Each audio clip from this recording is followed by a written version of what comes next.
The Volusia County Council, economic development officials, business and civic leaders, along with representatives from the University of Central Florida, celebrated at the official ribbon cutting for the new business incubator at Daytona Beach International Airport.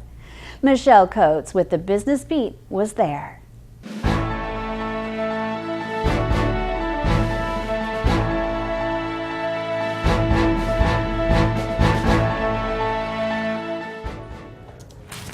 I'm Michelle Coates with the Business Beat. Today, Volusia County and the University of Central Florida cut the ribbon on the new UCF Incubator here at Daytona Beach International Airport. 1, 2, 3,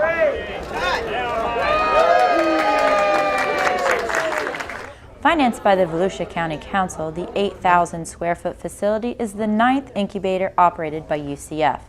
It is part of the county's Center of Innovation and Technology and is adjacent to the Embry-Riddle Aeronautical University Next Gen Test Center for the Federal Aviation Agency.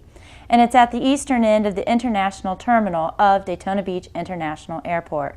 We spoke with County Council Chair Frank Bruno. It's just a perfect location to have Embry-Riddle with Next Gen Test Center over here, and then also to have another major university over here with UCF starting up our incubator program here. It's just a perfect combination of a partnership with the airport, Embry-Riddle, and UCF.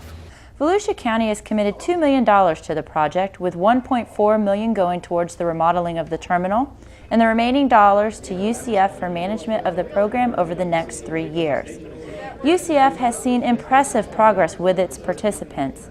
Nearly 87% of incubator graduates are in business 5 years later, compared to a national average of less than 45%. And over 80% of UCF graduates remain in the community. We spoke with Dr. Tom O'Neill, the Executive Director of the UCF Business Incubation Program. We found that for the investment that the city and the counties have made, which is on the order of $900,000, it returned more than $4.5 million in revenue to the counties in terms of the tax base for the counties that provided the funding. So it ended up being about 5.25 to 1 return on investment. The overall impact was more than $200 million for the community in terms of economic numbers. The idea is to create a campus-like environment. The incubator is expected to eventually house up to 20 companies. Spaces at the Daytona Airport incubator can be rented for general office purposes as well as for some engineering and mechanical work, but not for actual manufacturing or retail. Approved incubator tenants have access to business experts, shared office equipment and meeting rooms, and undergo an extensive mentoring, educational, and monitoring process under the guidance of the UCF staff. The goal is sustainable economic development, growing local companies that create jobs filled by local residents, so the companies have deep roots in our community. We spoke to Mike Mosier with Innovation, Research, Engineering, and Development, or IRED, the incubator's first tenant, about why they chose the incubator and what the company expects to gain.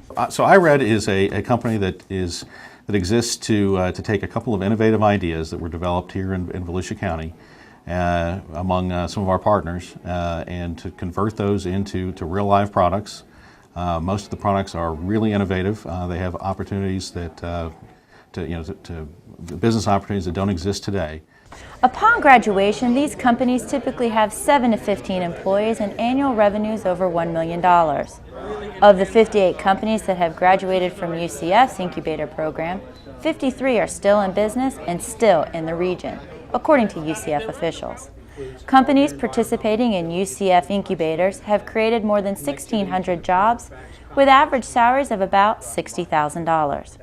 The UCF Incubator at Daytona Beach International Airport is important for our county's economic growth. Thanks for joining us today. I'm Michelle Coates with the Business Beat.